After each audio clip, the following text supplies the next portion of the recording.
पर आपका हम अनाज उगाते हैं देश के लिए, सीमा पे खड़ा होकर के सेवा करते हैं। पर आपका वो एक आर्मी वाला वीडियो बड़ा वायरल है जिस पर बीजेपी बहुत घेरती है आपको। बीजेपी तो कि कुछ आपने भी कश्मीर पर बोलती क्या है। बोल दिया था? बीजेपी तो कुछ भी बोलती है। मैं एक बात कहता हूँ, देखिए बीजेपी मेरे खिलाफ हर वक्त कुछ ना कुछ बोलते रहती है, ठीक है। मैं उनको हमेशा एक बात कहता हूँ, किस बात का इंतजार कर रहे हो भाई? उठाओ डालो जेल में। 9 साल हो गए हैं। तुमने जितने आज तक जो है आरोप लगाए हैं, तुम किसी चीज को जो है ना साबित करो, ठीक है ना। मुझे साबित करो कि मैंने चोरी की है, साबित करो कि मैंने कभी जो है देश में कोई गलत बात की है, हमने कोई नारा लगाया है। तुम कुछ भी साबित तो करो। उनके पास तो नारे वाला केस अभी चल रहा है क्या? केस क्या चलेगा सर, 9 साल हो गया।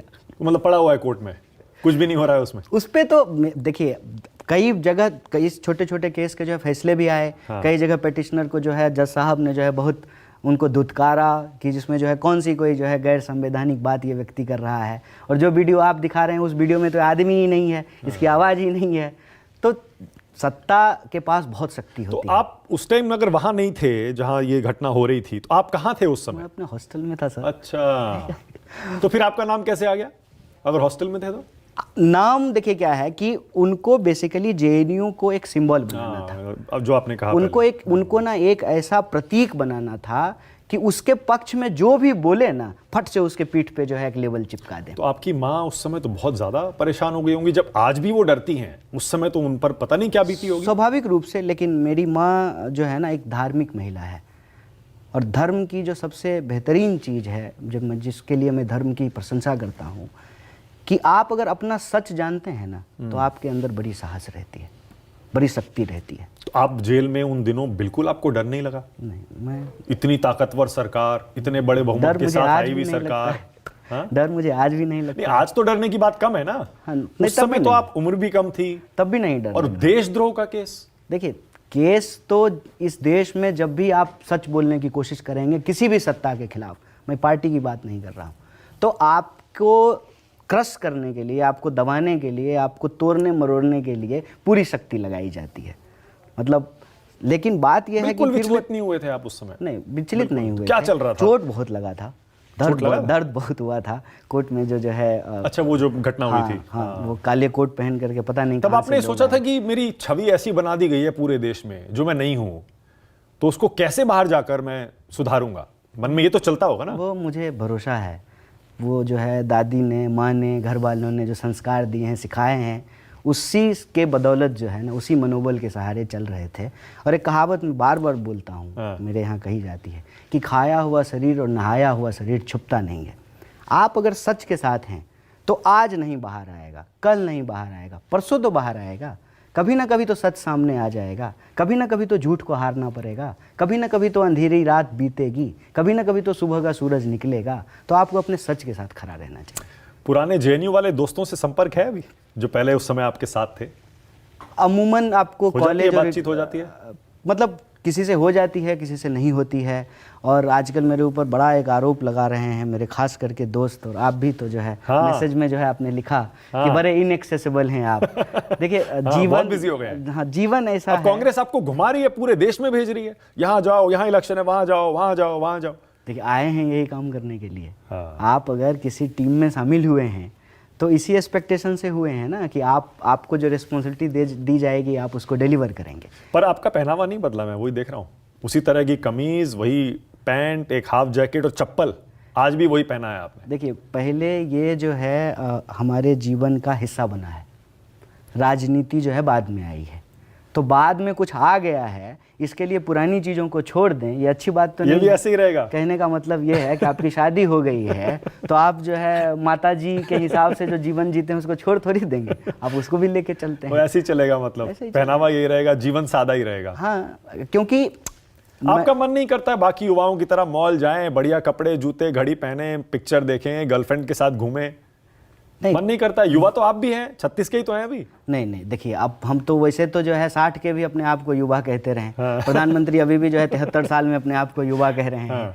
मेरा भी मानना है, वो एक सेइंग है अंग्रेजी में कि age is number, young is feeling, वो अपनी जगह है। लेकिन मैं ऑलरेडी पीएचडी में था सर। पीएचडी जो है एक तरह से फॉर्मल एजुकेशन का आखिरी पड़ाव होता है। तो नए शौक तो बनते नहीं है ना, अच्छा बुरा, कंफर्ट, डिस्कम्फर्ट, वो सब डेवलप ऑलरेडी हो जाता है। हाँ। तो मैं जो है किसी दिखावे के लिए पर अब ऐसा वो सब नहीं करता। कर पाते ना जो बाकी लोग कर सकते हैं। मैं तब भी नहीं करता था ना। शौक ही नहीं है मतलब सवाल, आपका। हाँ, मैं तब भी नहीं करता था। मैं जो तब करता था वो तब आज भी वही कर रहा हूँ। मुझे सबसे ज़्यादा पसंद था जो है किताबें पढ़ना, देश के अलग अलग हिस्सों में जाना, घूमना। वो तो मेरे प्रोफेशन का ही हिस्सा हो गया है। पढ़ना जो है वो आज तक नहीं छूटा है, ठीक है ना। जब भी मौका मिलता है तो पढ़ते तो हैं। जेएनयू के विवाद ने क्या सिखाया था आपको? एक चीज, कोई सबसे बड़ी चीज, सबक जो आपको दिया हो, जो आज भी आप याद रखते हो। डरना नहीं है। डरना नहीं, ये तो मतलब एक बुनियादी चीज़ है। हाँ। अगर आप सच के साथ हैं तो आपको डरना नहीं है। और दूसरा जो मुझे समझ में आया ना, कि नफरत नहीं करना चाहिए किसी से। मैं बड़ी इंटरेस्टिंग बात आज आपको बता रहा हूँ। जेएनयू का वो जो पूरा विवाद जब उठा था, मैं पहला टीवी डिबेट के लिए ना न्यूज़ 24 आया था। हाँ, याद है फर्स्ट मुझे। डिबेट याद है मुझे। और जो एबीवीपी का लड़का था ना, जो हमारे साथ जीता हुआ था, जॉइंट सेक्रेटरी था, हम दोनों एक ही गाड़ी से आए थे। आप अपने जो है रिकॉर्ड चेक कर सकते हैं। और रास्ते भर उसके साकेत साथ, नाम था ना शायद? नहीं, उसका नाम जो है साकेत नहीं था। साकेत दूसरा लीडर अच्छा है। अच्छा, हाँ हाँ। तो छोड़ देते हैं उस बेचारे का, जो चलिए, है छोड़िए। कैरियर का सवाल छोड़िए, है, हाँ। उसकी ज़िंदगी है। हाँ, जाने दो। पता चला उसकी पार्टी जो है उसको तंग करने लगी है, ठीक है। हाँ। तो साथ में चना खाते हुए आए थे, साथ में आराम से बात करते हुए। और अभी कुछ दिनों पहले जो है उसकी शादी हुई, उसको नौकरी हो गई, वो वार्डन हो गया है। हाँ। उसकी शादी हुई तो मुझे कार्ड आया था। तो जब मैं उस कार्ड को देखा तो मेरे मन में ये भाव आया कि देखो कि इस एक घटना से पूरे देश में मतलब डिनर टेबल डिवाइड हो गया। व्हाट्सएप ग्रुप जो है अलग बन गए, लोग आपस में लड़ गए, एक पक्ष में थे दूसरे विपक्ष में थे, इतना पोलराइजेशन हो गया, ठीक है। हकीकत क्या थी? हकीकत ये थी कि उसको भी पता था कि मैं इसका दोषी नहीं हूँ। हम साथ में आए और आज जब इतने साल बीत गए हैं, उसके जीवन में जो उसको मिलना था मिल गया, नौकरी मिल गई, वार्डन बन गया, शादी हो रही है, उसका कार्ड मुझे भेज रहा है। अनावश्यक राजनीतिक विवाद के नाम पर, अनावश्यक जो है राजनीतिक विचार के नाम पर आप जो है विवाद के फेरा में संवाद मत छोड़िए। ओके। आपको किसी चीज़ के लिए भड़काया जा रहा है, आपको किसी चीज़ के पक्ष में खड़ा किया जा रहा है, किसी चीज़ के विपक्ष में खड़ा किया जा रहा है। आप ये तय कीजिए कि आप मनुष्य हैं, मनुष्यता और मानवता सबसे बड़ी चीज़ है, प्रेम की ज़रूरत सबको होती है, इंसान को इस तरीके से बांटने वाली चीज़ है, उससे बचिए। ओके। ये जो एक बहुत बड़ी सीख है वो मैं आज आपके सामने कह रहा हूँ। ये चूंकि ये संयोग है, इंटरेस्टिंग है ये जो कि घटना आपने बताई है। यही टीवी चैनल है। हाँ। वो घटना थी, पहला डिबेट था, वो एबीवीपी की तरफ से और मैं जो है जेएनयू की तरफ से, हम दोनों जेएनयू के पदाधिकारी। आज वो सब नहीं हो सकता है। और फिर उसको सब कुछ मिल गया, उसको नौकरी हो गई, उसकी शादी हो गई, उसने अपना कार्ड भेजा। तो आप क्या कहना चाह रहे हैं? आपकी शादी नहीं हो सकती? नहीं, मैं ये नहीं कहना आप करना चाहते हैं? मैं ये नहीं कहना चाह रहा हूँ। मैं कह रहा हूँ कि इसके नाम पे आपने जो अपने दोस्त को जलील किया, विचार के नाम पे आपने जो है अपने पेरेंट्स को जलील किया। अच्छा, छोड़िए ना। आपने अपने पड़ोसी को जलील ठीक है ना, किया, छोड़िए ये ना। गलत बात। अच्छा बताइए ना, शादी वादी के बारे में कुछ सोचते हैं अभी या नहीं, या करेंगे नहीं करेंगे कुछ? कौन शादी के बारे में? 36 क्यों हो गए अब? शादी के बारे में सोचता कौन है? आप सोचते ही नहीं आप हैं? सोचे थे शादी के बारे में? सब सोचते हैं, कभी ना सच- कभी तो सच करेंगे। बोलिए। हाँ देखिए, एक एज के बाद तो सोचना पड़ता कभी है ना ना। कभी करेंगे नहीं, कभी ना कभी होगी।